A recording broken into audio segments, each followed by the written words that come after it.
Bu yoyo, dumaloq, tez va g'alati narsa. U o'zini kuchi bilan qora tuynukni ham ochib yubora oladi. Uni kosmosda o'ynab bo'lmasa ham, bir nechta tryuklar bilan sinfdoshlaringizni hayratlantirsangiz bo'ladi. Hammaga salom, meni ismim Anis va men bugungi videoda 24 soat ichida yoyo bilan tryuklarni o'rganib ko'raman. Dastlab yoyoni olganimdan keyin birinchi qiyinchilikka duch keldim.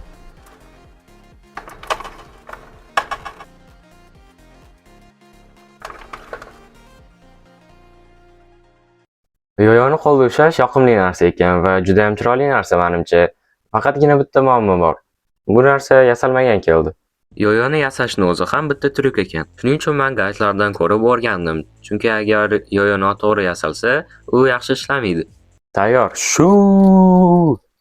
Agar sizlar ham shunaqa narsa bilan shug'ullanmoqchi bo'lsanglar, Google'da qanday qilib ipini bog'lashni ko'rib chiqsanglar bo'ladi. Chunki bu unaqa oson narsa emas ekan. Keyin esa men yoyoda umuman nolligimni va hech qanaqa tryuklarni bilmasligimni tushunib, internetga kirdim. YouTube'da millionta videolarni ko'rganimdan keyin men bir narsani tushundim. Yoyo diskdan, ipdan va halqadan iborat. Diskning ichida esa juda ham murakkab bo'lgan mexanizm mavjud va bu shuni anglatadiki, agar siz yoyoni tushirib yuboradigan bo'lsangiz, u keyin ishlamasligi ham mumkin. Endi esa tryuklarni o'rganishni boshlasam ham bo'ladi. Birinchi o'rgangan tryukim esa sleeper. Bu tryukni bajarish uchun siz yoyoni pastga qo'yib yuborishingiz kerak va u pastda aylanib turgan vaqtda esa oddiy qo'l harakati bilan tortib olish va ushlash kerak bo'ladi. Bu oson tuyulishi mumkin, lekin ishoning unaqa emas.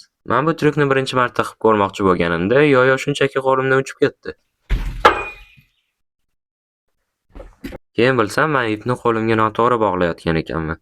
Agar ipni shunchaki qo'lingizga taqadigan bo'lsangiz, yoyo har qanday holatda qo'lingizdan uchib ketadi. Bunaqa taqishni yagona ishlaydigan holati agar sizni barmoqlaringiz Shreknikidek bo'lsa. To'g'ri taqish uchun esa halqani olamiz va ip bilan mana shunday qilib o'tkazamiz. O'rtadagi ipni tortib esa u yerga barmoqni qo'yish kerak bo'ladi xolos. Qattiqroq turishi uchun esa ipni tortamiz va endi yoyo hech qayoqqa uchib ketmaydi. Men yoyoni yerga tashladim va tortganimdan keyin negadir qaytib kelmadi. Unga umuman farqi yo'q edi. Xuddi uyquga to'ymagandek. Men yana internetga kirdim va bitta qiziq narsani o'rgandim. Aslida esa yoyoni pastga qaratib emas, tepaga qaratib tashlash kerak ekan. Agar shunaqa uslub bilan tashlansa, yoyo kuchliroq aylanadi. Yoyoni ideal kuch bilan qaytib tortib olishni ham bilish kerak ekan. Agar juda ham kuchli tortib oladigan bo'lsangiz, yoyo yuzingizga uchib keladi. Qaytib tortib olayotganda tez va to'g'ri tortib olish kerak va faqatgina kistni ishlatib. Mana shu ikkita qoidani o'rganib, men tryukni bajarishga o'tdim va taxminan 20 marta urinishlardan keyin yaxshi o'xshashni boshladi. Yes! Va yana menga yoqqan tomoni bu yoyoni otayotganda xuddi olovli sharni otayotgandek tuyulardi. Va yana bu narsa juda ham zo'r ovoz chiqarar ekan.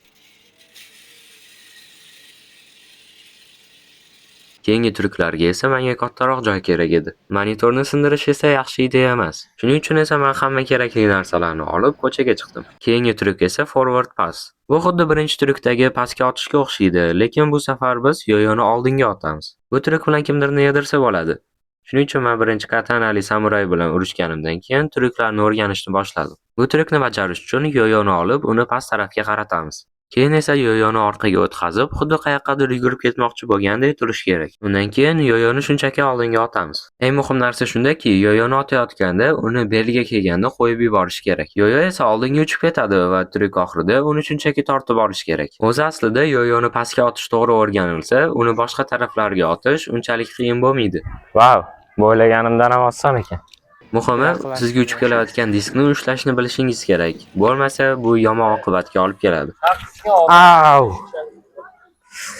Keyingi tryuk esa walk the dog. O'zbekchasiga kuchuk bilan sayohat. Bu tryuk xuddi yoyoni sayohatga olib chiqqandek ko'rinadi. To'g'ri, g'alati tryukka o'xshaydi, lekin qiziqarli. Uni bajarish uchun yoyoni pastga tashlaymiz va o'zini tuzilishini deb yoyo pastda aylanib turadi.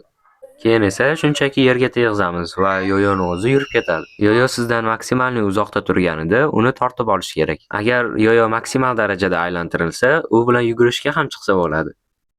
Keyin esa bir nechta tryuklarni ko'rganimdan keyin tushundimki, professionallar bu tryukni ko'chada qilishni yaxshi ko'rishmas ekan. Chunki bu tryukni qilayotganda yoyo hech qanaqa qiyinchiliklarsiz sinib qolishi mumkin. Agar yoyo katta tezlik bilan toshga yoki yana nimadirga uchib borsa, u ezilib qolishi yoki sinishi mumkin. Shuning uchun men bu tryukni maksimal darajada ehtiyotkorlik bilan bajarishga harakat qildim. Afsuski, meni yoyom yerga tegishim bilan sinib qoldi. Uyga kelib tryukni bajarib ko'rganimda menda o'xshadi. O'zi ertalabdan beri qilayotgan narsam bu mana shu yoyoni aylantirish va bilasizlar nima? Har bitta aylantirgandan keyin uni ipini bog'lab o'tirish jonimga tegib ketdi va qo'lim ham og'rishni boshladi. Menimcha yoyoni aylantirishdan oldin razminka qilib olish kerak.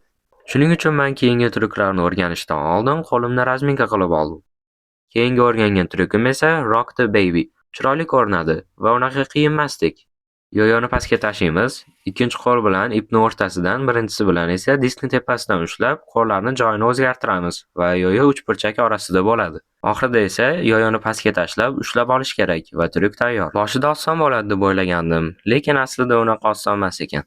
Tryukni o'rganish uchun men taxminan 2 soat ketkazdim. Birinchi bo'lib harakatlar tartibini o'rgandim. Shuning uchun men tryukni juda ham sekin qilib ko'rib o'rganishni boshladim. Pastga tashlash, ipni o'rtasidan ushlash, diskni tepasidan ushlab, qo'llarni joyini o'zgartirish.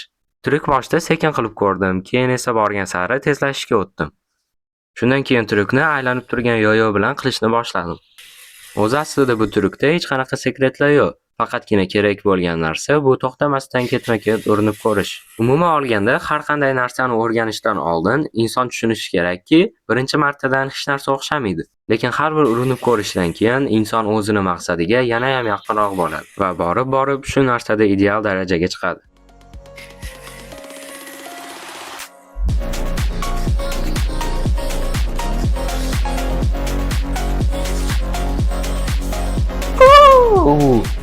Yes.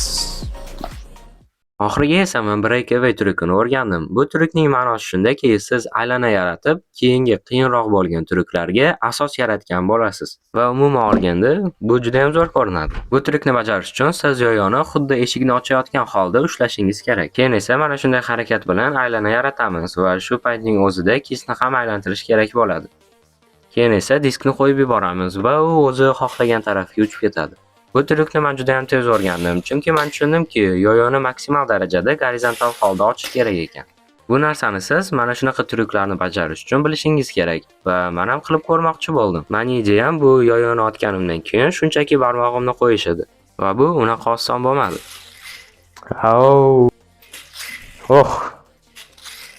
Hey. Hop. Ay. Pashti! Keyin esa 10 minut to'xtamasdan urinib ko'rishlardan keyin esa sal bo'lsa ham o'xshadi.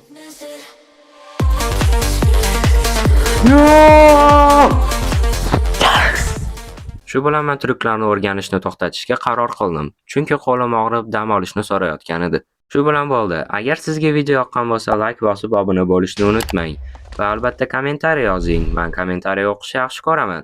Bo'ldi. Hammaga omad va xayr.